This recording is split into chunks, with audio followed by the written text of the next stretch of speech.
who is our alumnus, PhD alumnus, and for inviting me for this lecture.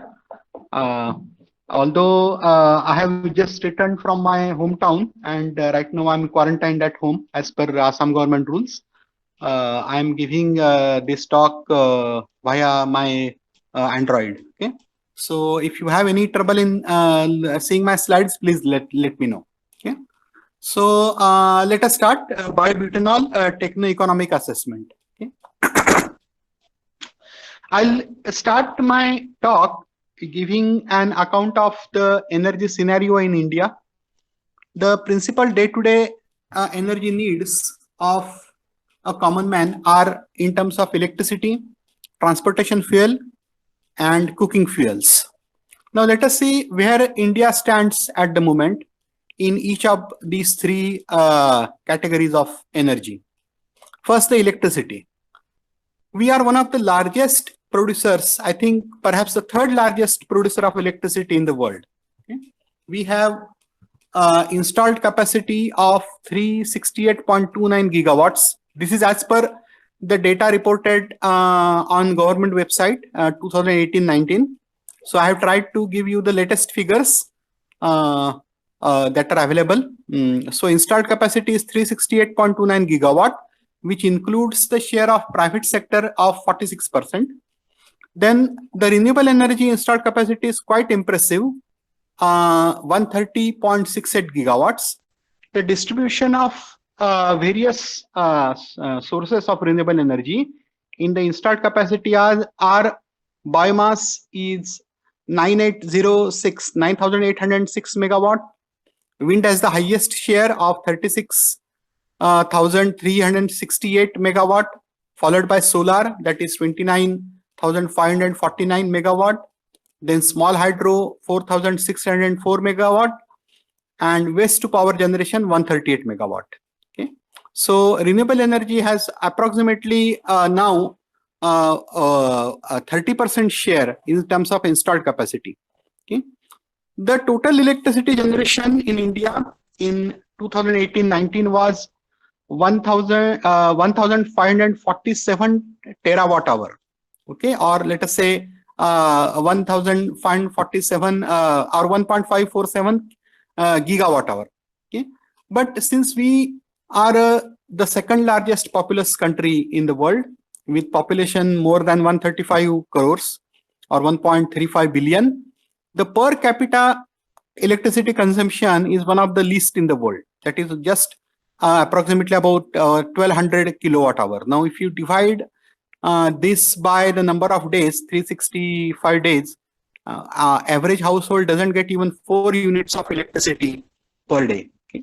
So that is one of the least in the world. Now, as far as the installed capacity is concerned, the share of fossil energy is about 80%. Okay, the total electricity generation, not the installed capacity. Sorry, the share of fossil energy in the electricity generation is about 80%, and share of renewable energy is the rest about 17%. Okay, so you can see that although in terms of installed capacity, renewable energy stands at about 30%, actual generation is only 17%. Okay, therefore the renewable energy installed capacity is underutilized. Now, as far as consumption of electricity is concerned, domestic sector consumes about 25%, 1/4 of the electricity generated. Industrial sector consumes about 42%, agricultural 18%, and commercial, other commercial sector, they consume about 8%. Okay, so again, the domestic consumption is again only 1/4 or 25% of the total generation. Now, since majority of electricity generation is through fossil route or coal-based thermal generation, the greenhouse gas emission is very high. Like estimated greenhouse gas emission through electricity generation in 2018-19 was more than 2,000 million tons of CO2, or 2,195 million tons of CO2. That is one of the highest in the world. Now let us see the scenario on transportation fuel. Okay. We are one of the highest consumers of oil, but one of the least producers. Out of the total oil that is consumed in India, only about 20% is produced within India and more than 80% is imported. So the total oil import in India in 2018-19 was 228.6 million metric ton, and the cost of this import was staggeringly high, rupees 8.81 lakh crore or 8.81 trillion. Okay? The import was mainly from Saudi Arabia and Iraq. And this is also causing a huge burden on our economy. And also we need a lot of foreign currency for payment of these bills. And that's why rupee stands only more than 70 now per dollar. Okay. Now, as far as consumption of this oil is concerned, the petrol consumption is 42,033 million liters. Diesel is 106,285 million liters. Jet fuel 10,512 million liters. And the greenhouse gas emission out of this consumption is 258 million tons of CO2. Okay. Now, we are in frantic search of a renewable fuel which can replace this oil and will not only reduce our burden on import, but also will clean up our environment by reducing the greenhouse gas emission. Okay. Now, as far as green transportation fuels are concerned, the major candidates are first biodiesel and secondly bioethanol. Okay. We are one of the largest, or I think second largest producer of sugar in the world after Brazil. We have even surpassed China. Okay. Our sugarcane production last year was something like 350 million tons. And the actual sugar production was more than 30 or 35 million tons. Okay. So we are the largest sugar producers in the world. Now, sugar industry has two byproducts. One byproduct is electricity. Whatever the sugar can we crush, the solid residue that remains, that is called as bagasse, that can be burnt in boiler, and steam can be generated and turbines can be run to generate electricity. That is sufficient to satisfy the needs of factory itself, that is captive consumption, and sugar industry can also supply electricity at cheap rates to the surrounding areas. Mostly it is like rural areas. Okay, that is first. And secondly, second byproduct of sugar industry is ethanol. Whatever molasses remains after crystallization of sugar, that can be fermented to generate ethanol. Okay? Now, molasses is essentially all glucose. There are two types of molasses: light molasses and heavy molasses. Heavy molasses has many other sugars than glucose, but then major fraction is glucose, and that can be easily fermented to make ethanol. Okay? Now, the installed capacity of distilleries in India is 4.8 billion liters of ethanol. Okay? So that is how it is. Like we have capacity of producing 4.8 billion liters of ethanol per year. However, actual production of ethanol reported in 2018-19 was only 2.8 billion liters. So again, you will see a huge underutilization of the capacity, installed capacity. Now, why is this? Obvious question is that molasses itself fetches good price. Molasses is an excellent animal feed. Okay? Molasses is fed to cows and buffaloes to maintain their health so that they can give more milk, or molasses is also fed to bullocks who work in fields to gain strength. So molasses itself fetches good price, something like if I know correctly, it is about 50 to 60 rupees a liter. Okay, so without fermenting it, sugar industries are earning good amount of revenue. Even the same cases with the sugarcane bagasse, that also forms a good animal fodder. So many sugar industries are skipping this cogeneration or fermentation, and they are selling this bagasse and molasses directly to the farmers. And that is why we see huge underutilization of ethanol. However, the total consumption of ethanol in 2018-19, as reported by the Ministry of Food and Health, it is about 3.5 billion liters. Okay, so there is a huge, you can see clear difference. Production is 2.8 billion liters, actual consumption is 3.5 billion liters, and therefore the net ethanol import is 633 million liters.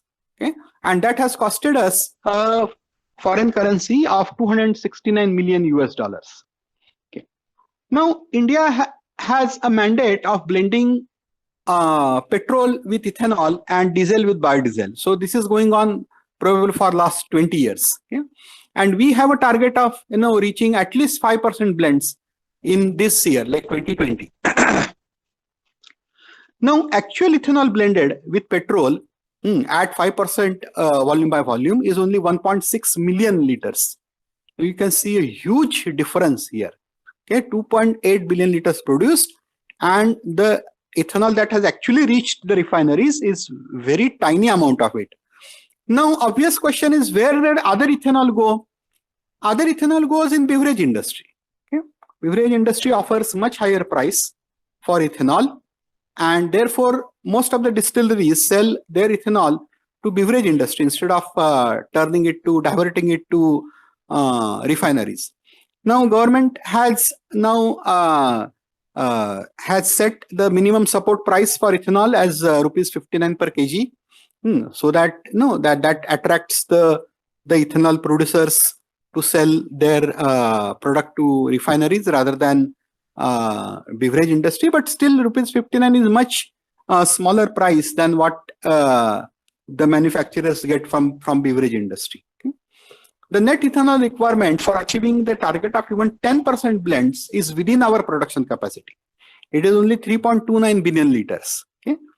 Therefore, there is now an urgent need of having special strategies or special rules to divert the ethanol produced in distilleries to the refineries. The typical total capital investment for 2G bioethanol plant is rupees 1 crore per 1 kiloliter per day. That is a thumb rule. Okay.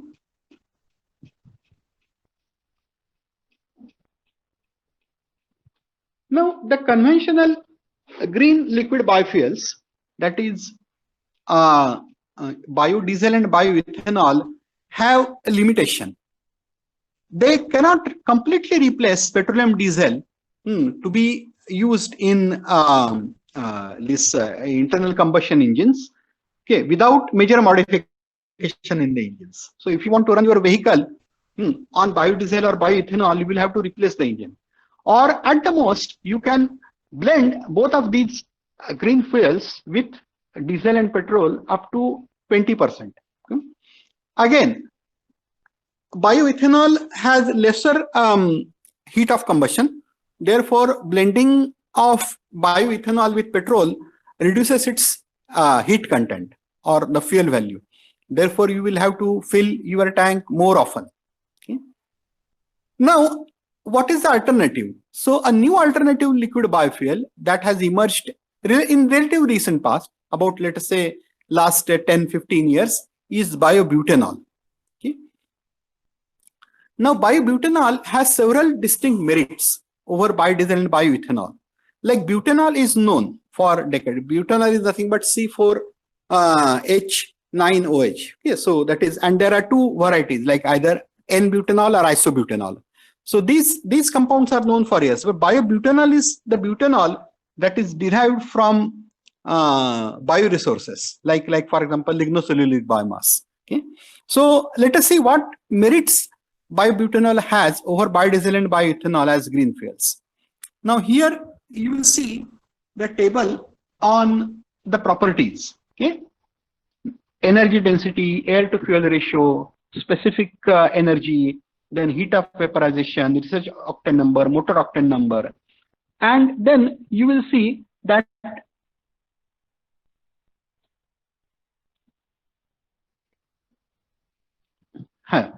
the biobutanol can be blended to any ratio with gasoline as well as diesel directly in the refinery without the requirement of additional infrastructure for blending. Then easy transportation through pipeline because of low vapor pressure, less corrosion to the pipeline through which it is transported. The air to fuel ratio for butanol is close to that of gasoline. So this is within the limits of the variation permissible in the existing engine. So although complete replacement of gasoline by butanol would require an enhancement of air to fuel ratio, blends up to, let us say, 40 to 50% butanol can be directly used in existing engines. That is much higher than 20% limitation for biodiesel and bioethanol. Then heat of vaporization of butanol is slightly higher than that of gasoline. Therefore, vaporization of butanol is as easy as gasoline. And low solubility of butanol in water reduces the potential of groundwater contamination. So there are certain distinct advantages of butanol, biobutanol over the other two fuels, biodiesel and bioethanol. Now the process for producing biobutanol is called as ABE fermentation. The ABE stands for acetone butanol ethanol fermentation. It is basically an anaerobic conversion of carbohydrates by the strain of Clostridium. And the major substrate for ABE fermentation are the conventional substrates. I mean, the conventional substrates are grain and molasses. Now, among the ABE products, the emphasis has been on acetone in the past. Okay?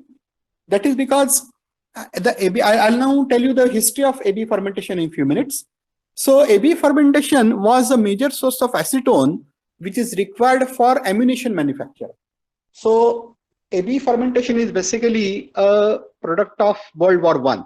Okay? As I said, like war is the mother of invention because war generates need and need is mother of invention. So war is mother of invention. So ABE fermentation is an invention of the First World War, where a lot of acetone was needed to prepare smokeless gunpowder that is called as cordite. Okay?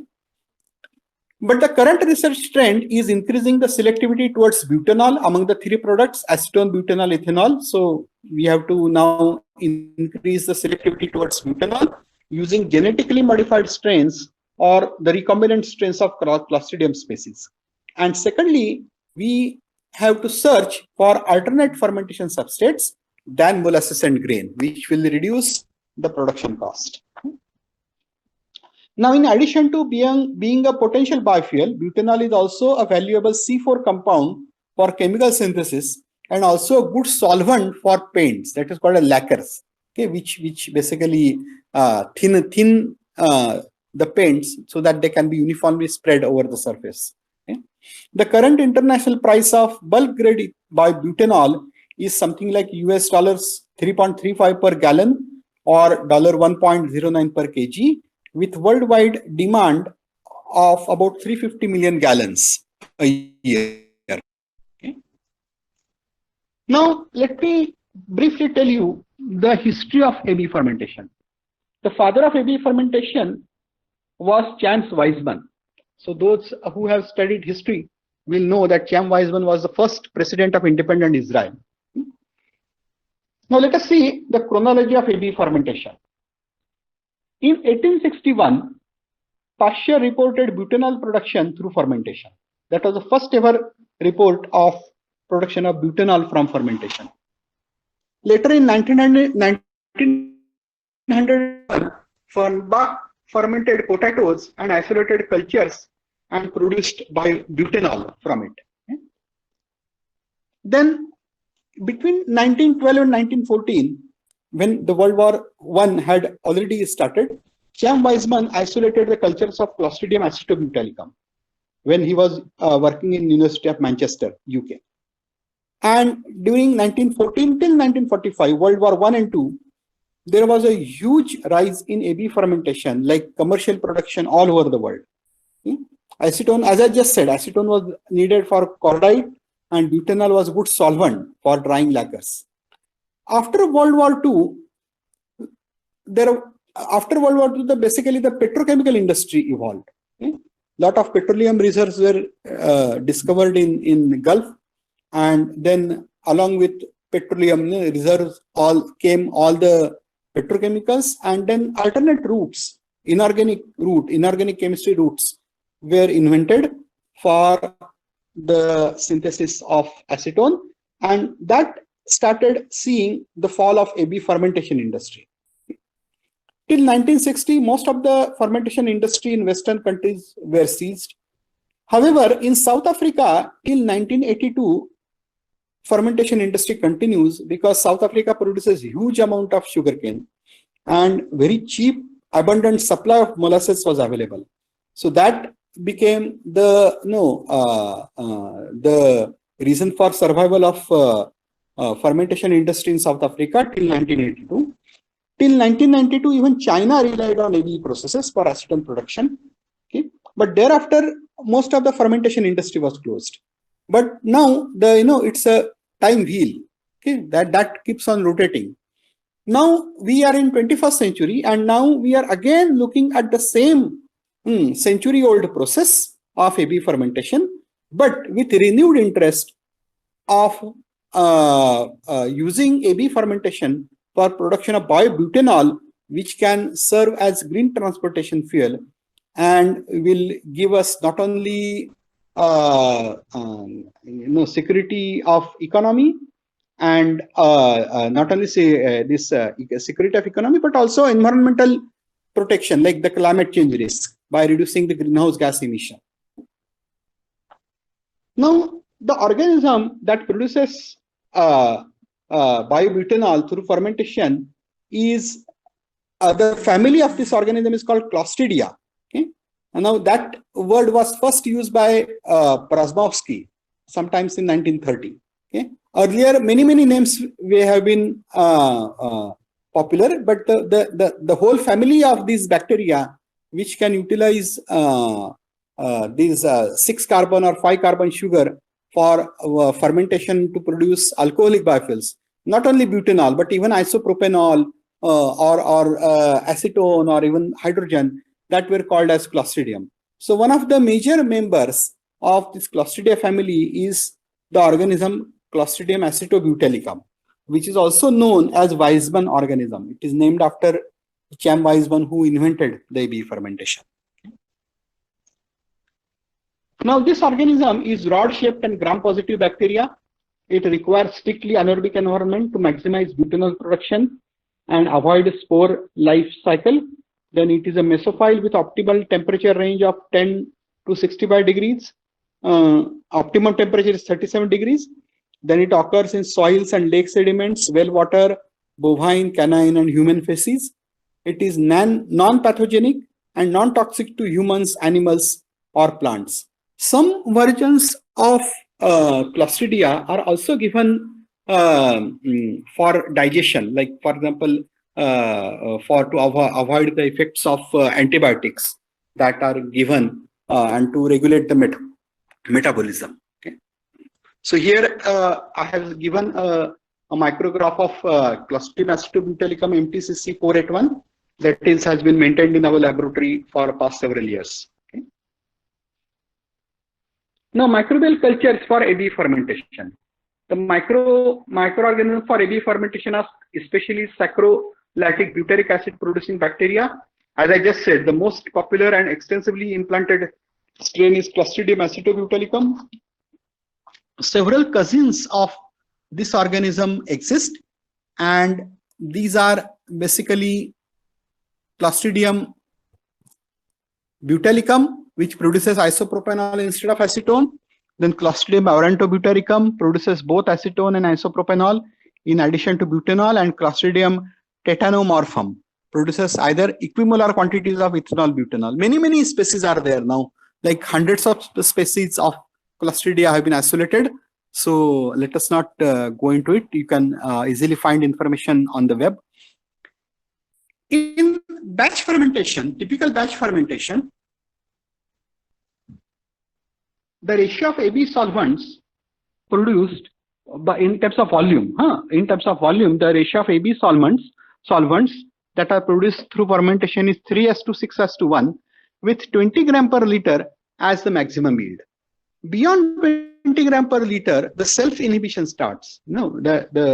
As alcohol is produced, the surface tension of the aqueous medium changes drastically, and alcohol itself fluidizes or dissolves the cell membrane, and the skills the same. So like regular natural isolates, the maximum AB solvent concentration that can be obtained in batch mode. In batch mode is about 20 gram per liter. But nowadays there are many genetically engineered bacteria or recombinant bacteria that are more resistant towards this kind of self inhibition, and the maximum yield of about 30 to 35 gram per liter could be achieved without having self inhibition. Now, one of the major contributions in this is given by University of Illinois. They have developed a mutant strain called Clostridium beijerinckii BA101, which has not only higher selectivity for butanol as well as higher overall yield of AB solvents. So the ratio of AB solvents volume by volume produced by Clostridium beijerinckii BA101 is 3:16:1. So you can see a huge rise in selectivity towards butanol, and total solvent yield is 33 gram per liter. The glucose yield is also higher than the other strains in the range of about 0.4 to 0.5 gram per gram, which is very close to the theoretical yield. The choice of strain for a process depends on the nature of substrate.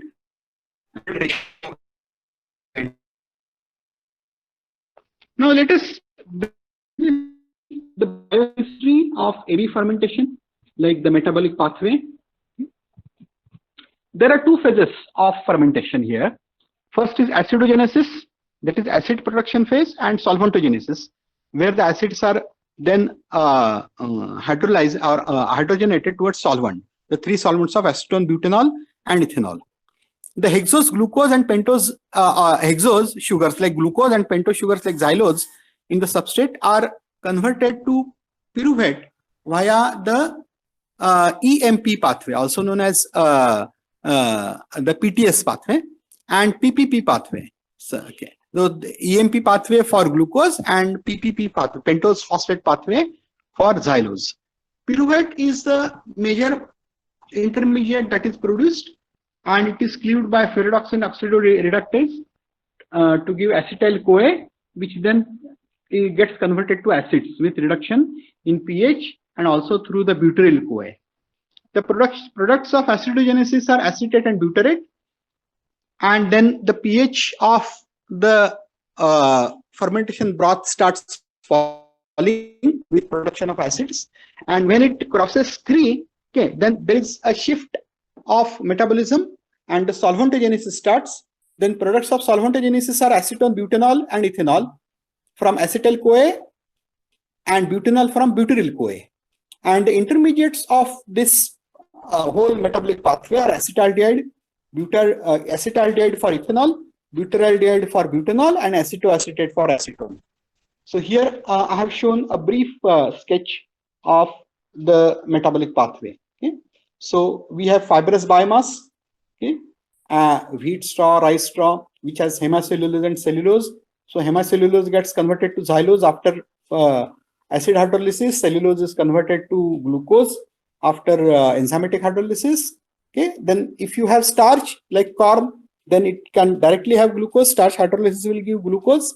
Now xylose becomes D-xylose, the PPP pathway, pentose phosphate pathway. D-xylose, then D-cellulose, then D-cellulose 5-phosphate, and then it becomes fructose 6-phosphate, or glyceraldehyde 3-phosphate, which becomes glyceraldehyde 3-phosphate, which becomes glyceraldehyde again 3-phosphate and enters the phosphotransferase system and EMP pathway to give pyruvate. And then you can see here pyruvate gets converted to acetyl-CoA, acetoacetyl-CoA, butyryl-CoA, and then again with different enzymes that are there in the system, acetyl-CoA gets converted to acetate or ethanol, acetoacetyl-CoA gets converted to acetone, and butyryl-CoA gets converted to butanol and butyrate. Okay? So this is basically a very brief description of the metabolic pathway. This metabolic pathway itself is a major topic, so I will not elaborate much on it. You can refer to standard references where you can find more information about this. Okay, so then we go ahead. Now let us see what are the conventional substrates for AB fermentation. Okay? as I said, the conventional substrate was starch, okay, in the form of maize or wheat or rye or even molasses. Okay. However, these substrates have been utilized for other purposes, and these are getting more and more expensive these days. And therefore, there is a search for cheaper substrate, alternate substrates. Now, alternate substrates are basically the lignocellulosic biomasses, which are available as agro residues and forest residues. And then there are many candidates. For example, basically the crop residues of cereals, wheat straw, corn fiber, liquefied cornstarch, Jerusalem artichokes, cheese whey, apple pomace, algal bio, and now the third generation, that is algal biomass. Microalgae cultivation is now on the rise. A lot of research on microalgal cultivation, and then extraction of lipids from microalgal biomass. Then again, the food grade products like astaxanthin, other omega 3 acids, okay, or vitamins from algal biomass, and whatever the pulp remains after extraction of all of these, then that can be basically hydrolyzed and to produce the reducing sugars, which can then be fermented. Okay. Now, other substrates derived from lignocellulose such as pentose sugar, semicellulose hydrolysates, and lignocellulose biomass. That is what I just said. Then carbohydrates in Jerusalem artichokes need to be hydrolyzed by acid or enzyme prior to hydrolysis, and the yield is typically 24 gram per liter of solvent. Then dairy byproducts like cheese whey, okay, needs treatment, precipitation and removal of casein. It has low sugar content, about 4 to 5% lactose, but is still suitable. Solvent production ranges from 5 to 15 gram per liter and overall yield of 0.23 to 0.41 gram per liter. Okay. And other lignocellulosic biomasses we just saw. Now, another important substrate nowadays is glycerol. Now, we just discussed about biodiesel as the green alternate fuel. So, biodiesel industry produces a lot of glycerol as byproduct. The famous transesterification reaction of conversion of oil, basically the triglycerides, the methanolysis of these triglycerides, those give 3 moles of ester per mole of triglyceride and 1 mole of glycerol. So a lot of glycerol is being produced by the biodiesel industry, typically in Malaysia, Germany, in basically Western Europe. But that glycerol is contaminated glycerol, means it has a lot of alkali and alcohol contamination in it. Therefore, it is not useful for regular applications, like for example in cosmetic industry or food industry as food preservative. It can either be blended with diesel and petrol as antifreeze, okay, which prevents solidification of these hydrocarbons in very low temperatures, and or it can be directly used as alternate liquid fuel. Okay, so glycerol is being basically underutilized by mixing it with petrol. Glycerol is a wonderful feedstock for fermentation. Many compounds can be manufactured. Glycerol is an excellent carbon source essentially. It is a triol. Okay, so it is excellent carbon source, and many products can be manufactured through fermentation of this glycerol. And then Clostridium pasturinum is one of the microorganism. It is one of the cousins of the same Clostridium family, and which can produce a mixture of butanol and 1,3-propanediol. 1,3-propanediol is also a very valuable monomer. It has very high price, international price, more than something like $100 per kg, which can be produced through fermentation of glycerol. Okay.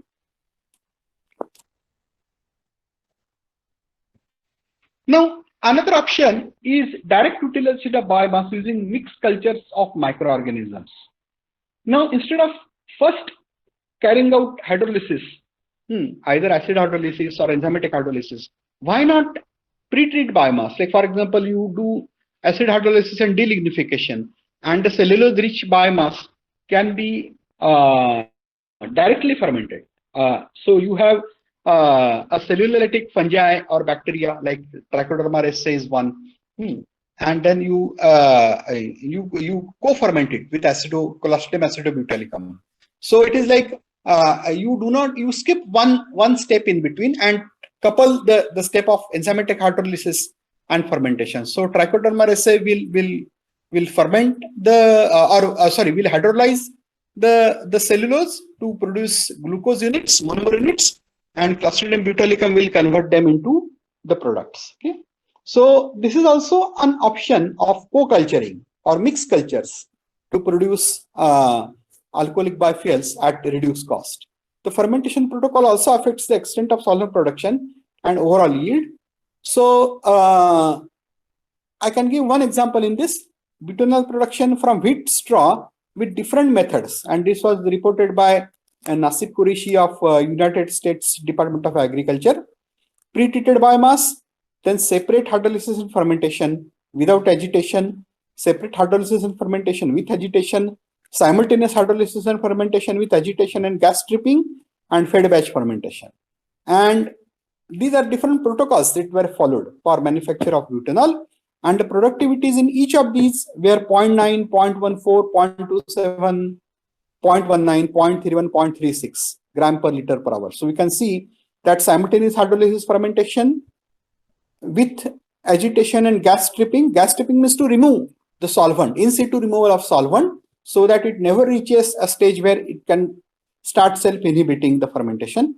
Okay, and fed batch fermentation. So these two protocols have a high productivity of more than 0.3 gram per liter per hour. Okay. Now, in situ solvent recovery. Okay, this is also a very important aspect of AB fermentation. I just told you that when the solvent concentration in the broth reaches certain value, it starts inhibiting, or it basically starts fluidizing the cell wall, and then basically the cell death that happens. Okay, so to prevent this inhibition of butanol fermentation, removal of solvents from the broth is necessary as they are produced, so that the concentration never reaches a stage where detrimental effects of alcohol are seen. Now, the various options for this in situ solvent recovery before you can stop fermentation. So remove the solvent while fermentation is going on. So that is what is known as in situ solvent recovery. So various options for this are: first, liquid extraction with suitable solvent or mixture of solvents; then adsorption using suitable adsorbent like silicate, activated charcoal, or resins; then membrane separation, so what is known as pervaporation; then a new process called perstraction, which is a combination of membrane and solvent extraction; and finally the gas stripping with oxygen-free gas, like for example nitrogen or carbon dioxide, which is produced by which is produced during the fermentation itself. That can be recycled and it can be used for removal of the solvents from the broth. Now, as far as liquid extraction is concerned, many solvents are available. Okay. These are basically heavy hydrocarbons which selectively take up the solvents, acetone, butanol, ethanol, and keep other material out, like for example the cell mass or nutrients or water that is there in the fermentation broth. Okay.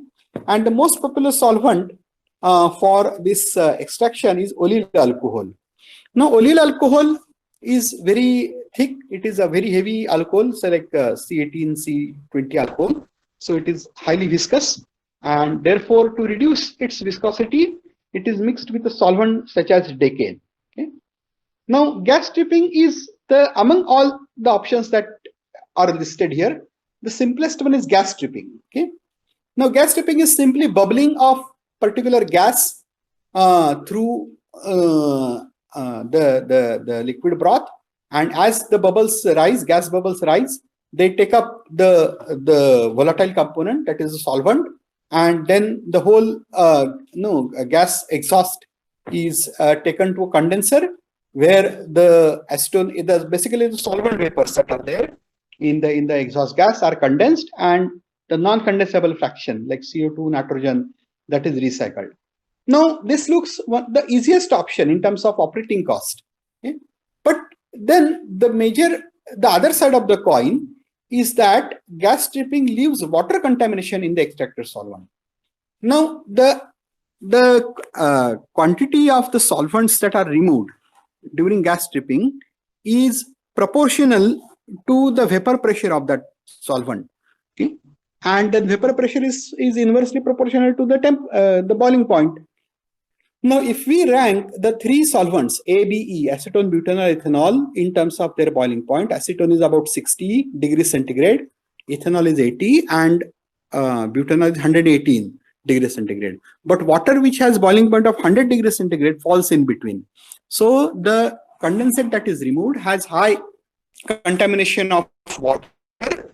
Okay, and that is a major problem. So when we start separating these solvents from each other, acetone, butanol, ethanol, water creates problem in distillation because it forms both binary and ternary azeotropes with ethanol and butanol, and therefore the breaking these azeotropes is quite cost intensive. Okay? So the downstream processing, although gas stripping itself is a cheap operation, the downstream processing is quite expensive. Now let us see briefly the different options for this extraction of butanol. First is the liquid extraction. I have drawn here a schematic. Okay, so in this process, the broth is recycled. Broth is taken from the fermenter, then it is contacted with the solvent in a suitable contactor. Like here, I have shown the rotating disc column. Okay, and then the extractant is taken, like the oleal alcohol with extracted solvents, that is taken to the recovery unit. It is basically a small distillation column, and then AB solvents are distilled up and solvent is recycled. Okay, and then broth after contacting with extractant and after extraction is also recycled back. Okay, so this is a very simple operation. Then comes the pervaporation. Pervaporation is also same thing. There are membrane. Pervaporation is based on a membrane. Okay, so basically the pervaporation works on principle of solution diffusion. So membrane is basically a polymer which is applied on a suitable support, and this polymer has high selectivity for certain components. So basically these solvents, acetone, butanol, ethanol, they dissolve in that membrane on one side and they diffuse to the other side and then evaporate. Okay, so you have basically these tubular units that are there, and then the broth is taken from the fermenter. It is passed through these tubular units, and then the solvents diffuse, they dissolve and diffuse to the other side, and then the vapors are taken off, and then they are condensed, and then the extracted the broth is recycled back to the fermenter. Then the new process of what is known as perstruction. Sorry.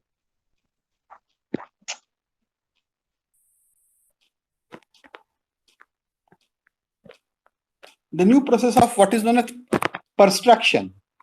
Perstruction is basically pervaporation extraction. So here again there are tubular units of membrane, and on one side there is broth and other side there is the extractant like oleal alcohol with decan, and the same thing happens, but instead of evaporation on the other side, okay, the solvents they dissolve, diffuse and redissolve in the extractant, and then extract is taken out and it is distilled to recover the solvent. Then adsorptive recovery. Adsorption, there are certain special adsorbents are available.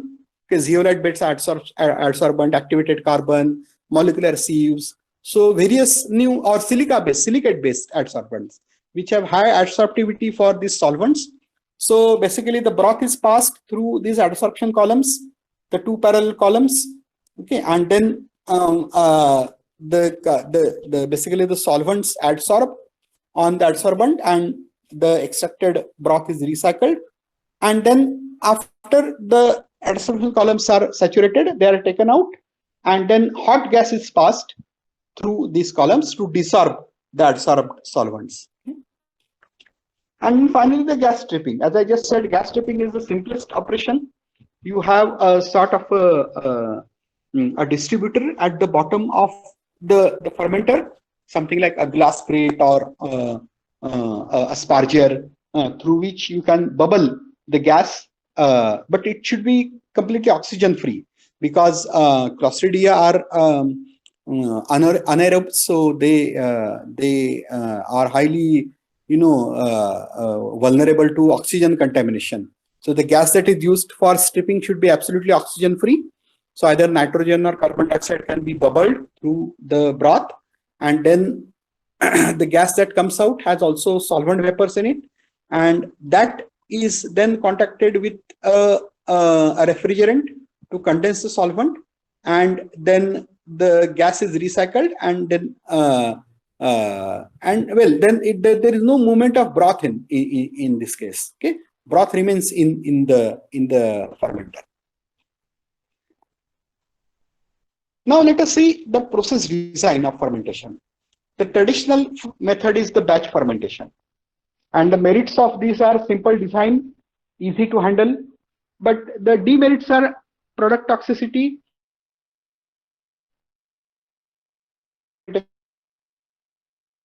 and processes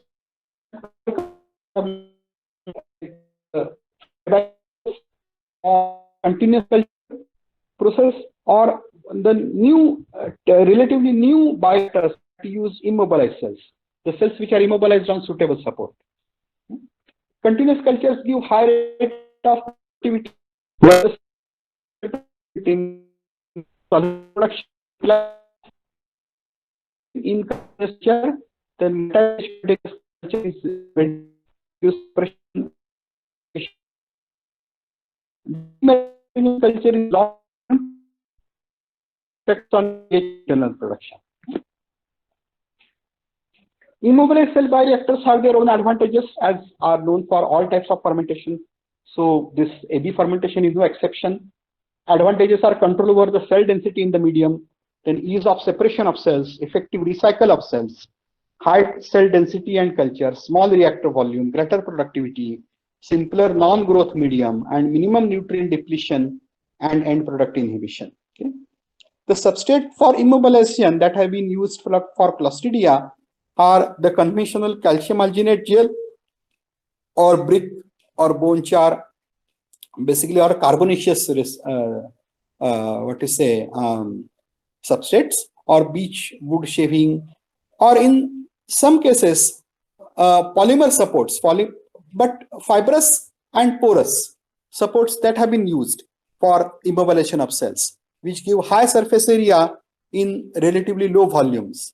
And one such candidate is the polyester sponge strip or polyurethane foam, which is quite porous. It has high surface area, but in relatively low volume. So you can absorb very high density cells onto these supports, but the volume of the reactor remains small. Now, finally, we will have a brief look at the economics of AB fermentation. Is AB fermentation commercially feasible? Okay. So we will do economic analysis. There are two types of cost of a process. First is the fixed capital, and second is the recurring cost or operating cost. Now we shall use various measures of profitability. The simplest measure is return on investment, then payback period, and finally the break-even price, or what is known as the discounted cash flow rate of return. Okay. The major cost components are fixed capital, working capital, and total production cost and byproduct cost. For calculation of per unit cost of butanol, we need to annualize the capital cost, and we do so by use of capital recovery factor, which is given as CPR is equal to I into 1 plus I to the power n divided by 1 plus I to the power n minus 1, where I is the nominal interest rate that is there. So we assume nominal interest rate as 10% for all equipment, the lifetime of the process as 10 years, and then we calculate unit cost of butanol as the capital recovery factor, okay, into the fixed capital plus working capital plus total production cost minus byproduct cost divided by total production of butanol. Now, large number of literature is available. Many authors have presented this economic analysis using various kinds of designs, various substrates, various microorganisms, various modes of fermentation. So huge literature is available. We will have a brief overview of this literature to gain an idea whether it is indeed possible to produce biobutanol at a price which is affordable. Okay? Now, the first analysis was given by Lenz and Morera. So you see here a sketch of their plant, which it was a batch plant, and then there were 16 fermenters, 4 online, 4 offline, and then a series of distillation columns to separate the products. And the broth was dried in a series of evaporators to produce what are known as the dry grain, dry grain distiller product, which is an excellent animal feed. Okay? And then they analyzed this particular plant for 2 types of substrates. Okay? The plant capacity was 45,000 tons per annum of total AB solvents, or 57 million liters, 300 days of operation. Microbial culture was Clostridium saccharoperbutalicum. Again, this is a cousin of the same Clostridium acetobutalicum. Battery of 16 fermenters, each of capacity 1,500 meter cube. Cost of molasses was taken as $84 per ton with 50% fermentable sugars.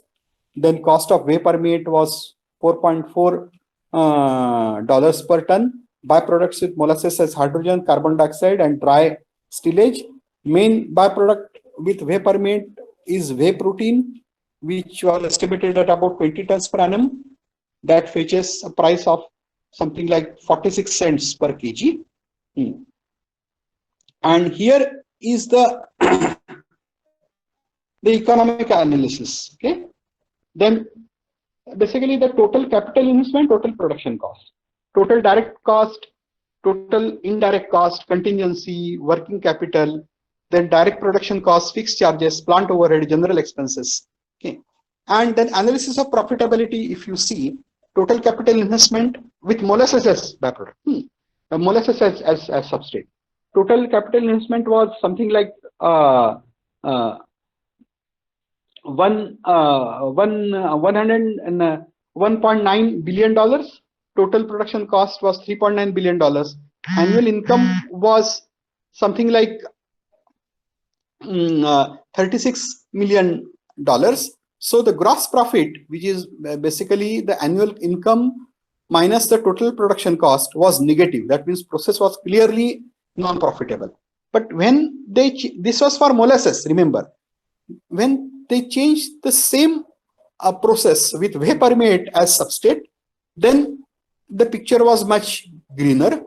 The total capital investment was $26 million. Total production cost was $28 million. And then the annual income with byproduct was $33 million. And break-even price was taken as 0.205 kg per butanol. And annual income at market price at $53 per kg was $43 million. The gross profit was $15 million. Profit after tax with tax as 46% was $8 million. And return on investment was very attractive, something like 30.5%. So you can see the effect of different parameters on economy of biobutanol production. Just small change of molasses with whey permeate has turned the world upside down. The process which was clearly non-profitable with molasses as substrate had a return on investment of about 30% when whey permeate was applied. But of course, there is also known as the viability factors. This may look very fine, 30% return on investment. But will sufficient quantity of whey permeate be available to run the plant all over? It is 300 days of operation. So with daily consumption of certain like whey permeate, is supply of whey permeate is ensured for 300 days of operation. So this factor, which is known as viability factor. Okay, what happens if whey permeate supplies is interrupted? What to say? How much stock you need to keep? Okay. So all this factor comes into picture. Those are known as viability factors. Okay. But those come later. Initially, we do analysis of profitability and then we go for viability. Okay. But at least the first test it passes. Profitability is 30%. 30% investment. Then Marlatt and Datta have done analysis of fermentation with corn, and again the same figures. Total capital investment of $119 $119 million for capacity of 200 million metric tons per annum. Okay, the substrate was corn bushel, and the cost was taken as $3 per bushel. Total production cost was $94 million. Annual income of byproducts was $69.6 million. This gives break-even price of $0.34 or 34 cents per kg. Annual income at market price of $0.53 or 53 cents per kg was $175.6 million. Gross profit $81.2 million. Profit after tax $43.8 million. And return on investment 36.7%. So again, like in this case, the substrate was a corn bushel, means basically a agro residue. And on paper, the process seems quite attractive with return of investment of 36.5%, which is even more than the whey palm yield. Now, people have also done analysis of mode of fermentation. All of these analysis which we have seen so far were for batch fermentation. But what if we change batch fermentation with other modes? So comparison of batch and extractive fed batch process. Batch fermentation, molasses 55% weight, 55% fermentable sugar and 38% non-fermentable solids diluted to 60 gram per liter sugar and mixed with other nutrients in feed tank. Fermentation period of 30 hours. Broth 13.7 gram per liter butanol, 5.4 gram per liter acetone, 1.5 gram per liter ethanol. Okay, then solvents are stripped from broth with steam. Peppers contain 70% with AB solvents. Then stiff broth has protein, acid, non-fermentable solids and cells. It is first concentrated to 50% weight by weight solids in the multiple effective evaporator and later dried. And then the solid residue is an excellent animal feed. Okay? And then a series of cold distillation columns separates a mixture of acetone, ethanol, water, and butanol. Okay. So here is the schematic of the process. Flow sheet of batch fermentation with molasses, and secondly the extractive fed batch fermentation with molasses. Okay.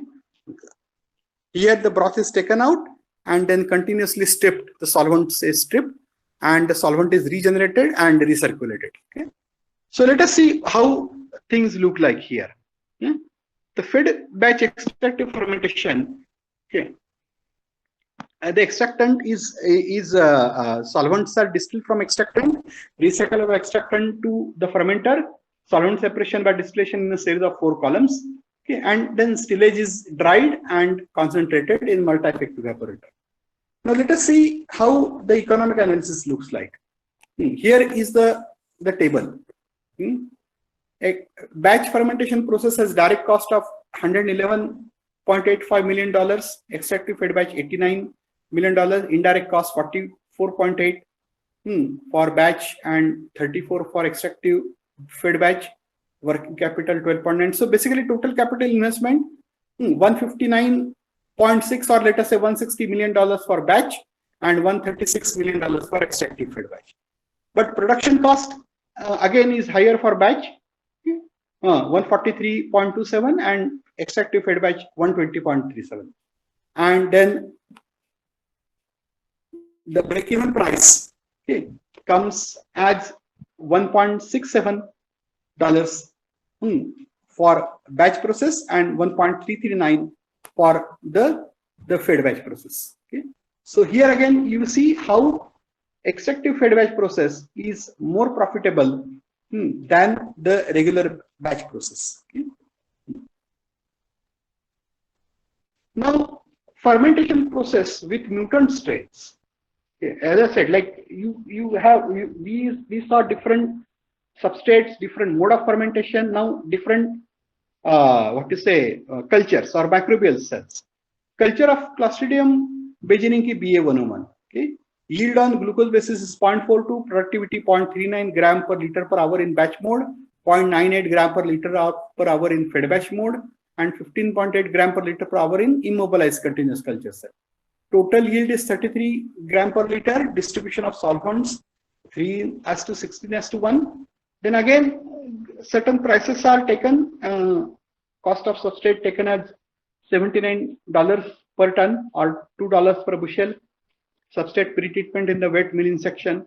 1 volume of corn steep liquor, 100 gram per liter of solid, added to 5 volumes of fermentation medium. At the end of fermentation, concentration of starch in the reactor is 0 and all the water is recycled. In batch mode is again IB solvents are required at the end. Fed batch mode, culture will remain simultaneously hydrolyze and ferment the substrate and solvents will be simultaneously recovered. In case of immobilized cultures, tubular plug flow reactor is used. Low residence time of the substrate in the reactor necessitates separate hydrolysis system. Reactor blockage problem seen. And then per evaporation, the membrane cost is $500 per meter square, flux of 5 liter per meter square per hour, typical life of 3 years. Okay.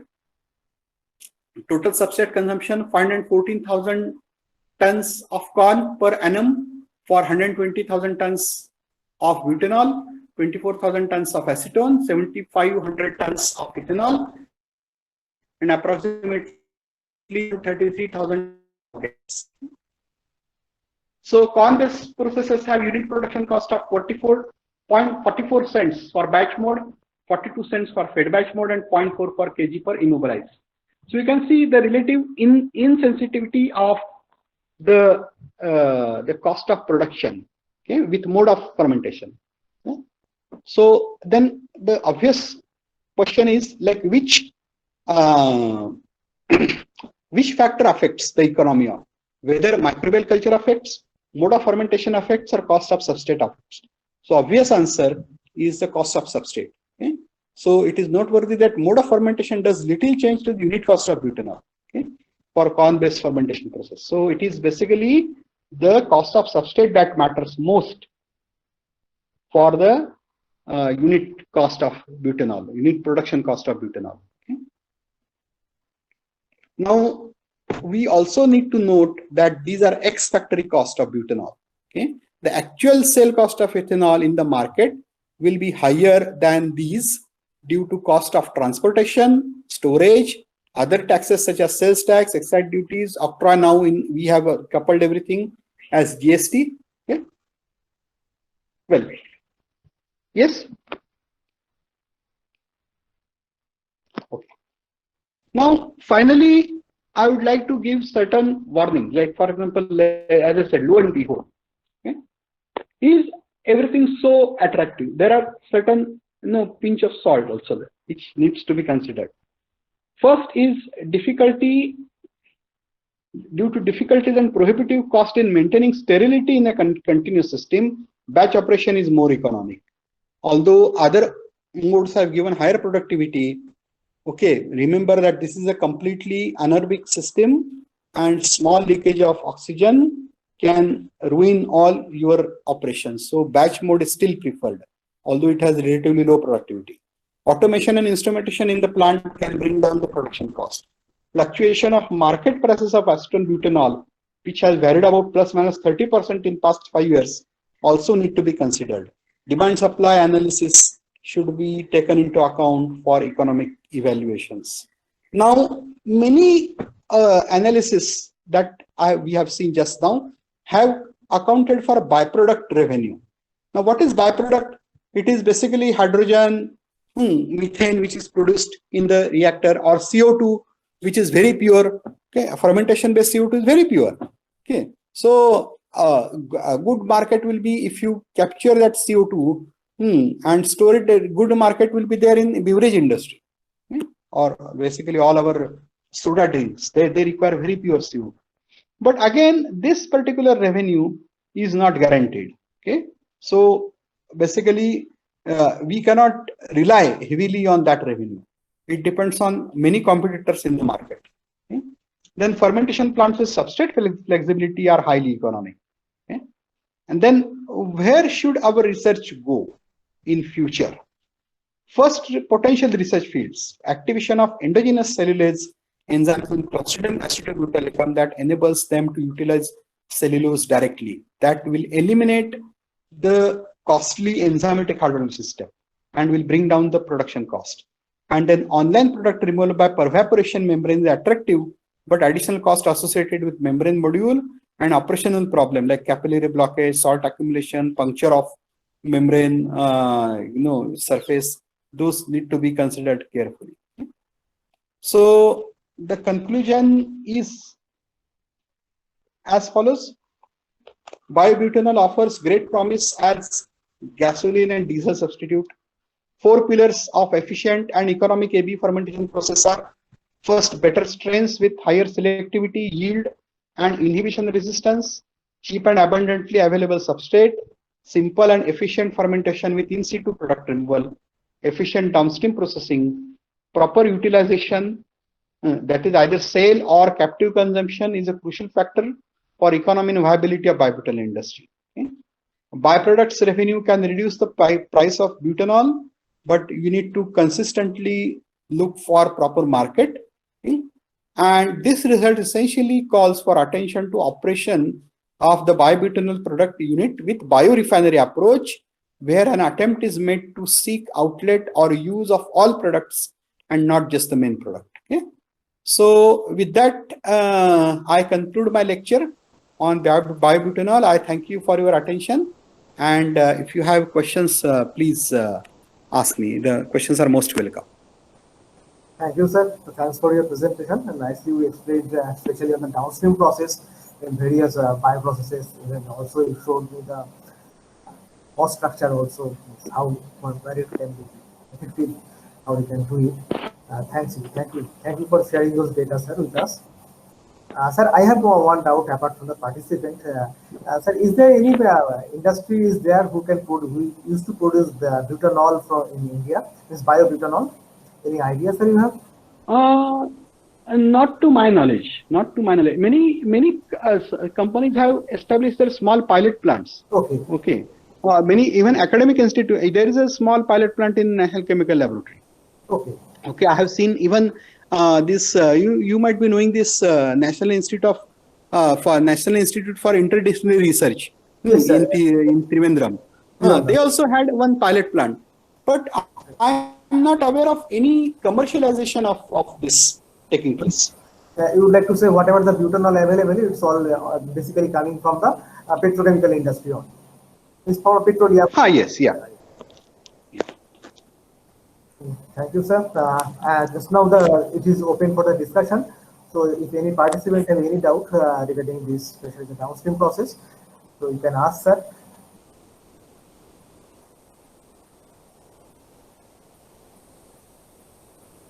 So any participant have any question, they can ask.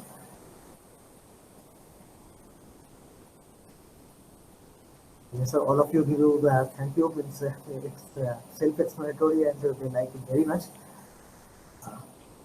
Sir, your screen is not visible. Thank you, sir. Although you are in quarantine, means you give a huge amount of pain, and it's from my specially thanks to you. In this condition, also you did the presentation is in the mobile only. Thank you, sir. Thank you very much. Thank you, sir.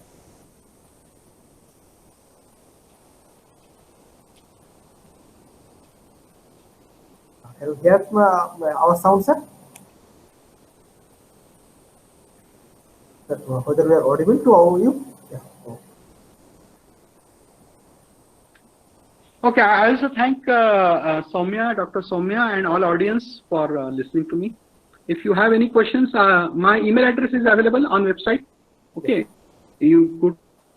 Yes, sir, I have already shared your IITG, and so please feel free to write to me. Hello? If you have any questions on that. Sir, one question is there. Yes, yeah, please.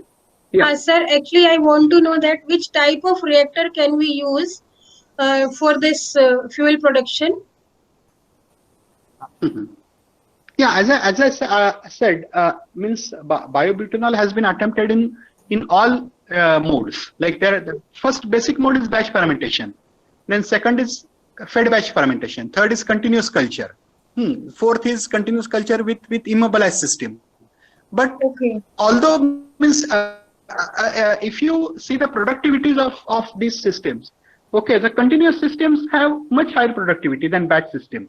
Okay, but then in the last slide I have given certain warnings. Okay, like although everything looks fine, since it's a complete strict anaerobe, okay, having continuous system, which is like open system where certain mass is exchanged and you have moving components, etc. There is possibility of leakage. And then small leakage of oxygen can kill all bacteria. So although on theory basis, like on laboratory scale experiments, although these continuous systems or immobile, they have given higher productivities, when it comes to commercial production, batch fermentation is still has higher side, because it is safe. Means batch is completely closed system. Okay, so once you feed your system, you can have internal stirring. That is no issue, but there is no any kind of mass exchange. So it is much easier to maintain the sterility of the system in batch mode. Okay, so batch mode is the preferred mode of fermentation. And sir, can we have some data for simulation of this type of system even in batch mode? Yes. If you see some of my recent papers, okay, what we have done, we have tried to do this AB fermentation using hydrolysate. Okay, this enzymatic hydrolysis from invasive weeds. Like in our part of like northeast region. Okay, we have a very large biodiversity. So there are many invasive weeds are there. For example, water hyacinth is there. Then this what you know as elephant grass, what is known as Arundinodonax, that is there. Okay, then Parthenium hysterophorus is everywhere. So there are Mechanismicrans. There are at least about 12 to 15 major species of invasive weeds are there. So what we have done is that we wanted to control this these weeds. Okay, for example, take water hyacinth, which is everywhere in India. Water hyacinth is killing our lakes, isn't it? It is killing our water bodies. It is killing our aquatic life. So how to control? So it is known as control through utilization. Okay, so utilize them and then control. So with that theme, we had tried to manufacture this biobutanol using hydrolysis of mixed invasive weeds. Okay, and we were successful in it, and then we have also done the modeling of it, the simulation. Okay, so I can send you, or you can, if you look in my Google Scholar webpage, okay, you will see that paper published in Bioresource Technology. Okay, where we have done, where we have reported a synthesis of this biobutanol from hydrolysate of mixed invasive weeds. Okay, and we have also done simulation. And we have tried to find out what are the basic factors that affect the rate of fermentation, yield of fermentation. Yes, okay, sir. so that is what we have done. It is there. Yeah. Okay, thank you so much, sir. Sir, in this context, I have another doubt. Since 2006 to 9, I worked in biobutanol actually. So I faced the problem regarding disposing the Clostridium. Yes. So how will you handle this? If you going for the larger scale, either it is batch mode or continuous mode, to generate Clostridium is not harmful. Means Clostridium is some, as I said, some species of Clostridia, some strains of Clostridia are also taken as what are known as the neutralize the effect of antibiotics. So Clostridium itself is not it's not toxic, or it